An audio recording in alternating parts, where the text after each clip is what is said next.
Sound me freely. Great job, Iridessa! Imitate me and drop the cherry stones into the hole. I was popping cherries into my mouth one after another. I honestly meant to save some for the baby birds, but there wasn't another cherry in sight. And let's just say those little birds were not happy. Move the sunlight like Iridessa. Woohoo! Spin like Tink to make a hole in the ground. Do what Tinkerbell's doing. Tink had a wonderful idea. Great job, Dessa! Clap your hands for Rosetta. Tink gave the tree one little bump with her hip, and woohoo! It rained cherries everywhere. Keep going. Will you help me tell a story? Let's give everyone a big high five. That was flitterific! I knew Tink could help, so I waved to get her attention. Copy Tink like you're searching for lost things. Do Tink's little hip bump. Flap your wings to fly. Do what Iridessa's doing. Do what Ro's doing. Without getting her feet muddy, of course, Rosetta added her own special touch. A handful of pixie dust. And a new tree grew right before our eyes. Did you see how fast that was? Tink pointed to the spot where the sunlight was needed, and that was Iridessa's cue. Rosetta was the final piece of the puzzle. Great job, Ro!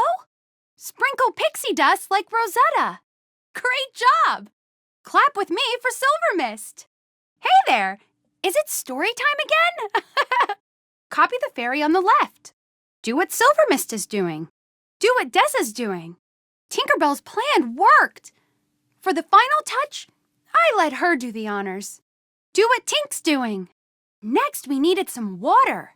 Rosetta had one more thing to do. Lucky for us, Silver Mist showed up. It's nice having a friend who can produce a small rain shower just by clapping. Look at all that water. Copy the fairy on the right. Copy me as I jump for joy. Put your hands together like Silver Mist. Do you want to hear my story? You're amazing, Tink. Wave back to me.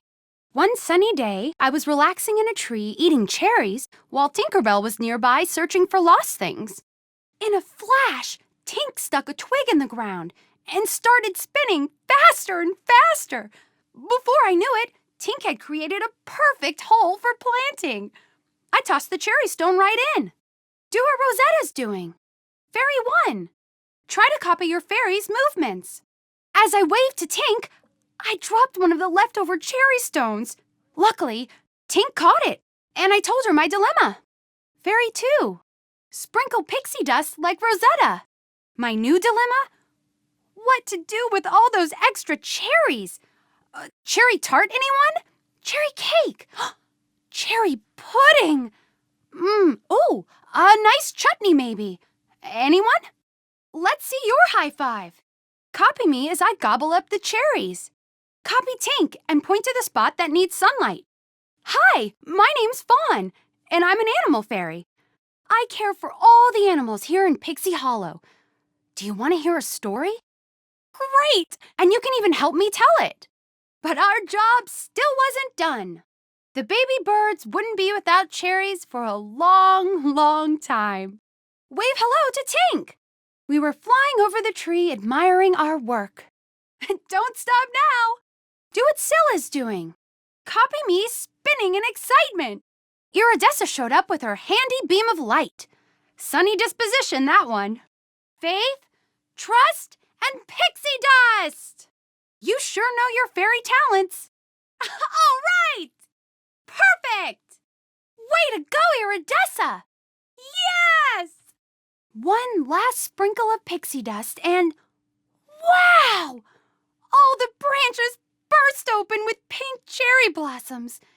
It was just like the first day of spring. Yes! Flap your wings and fly to the top of the tree. We flew to the top of the tree. Way to go, Rosetta! Do what I'm doing.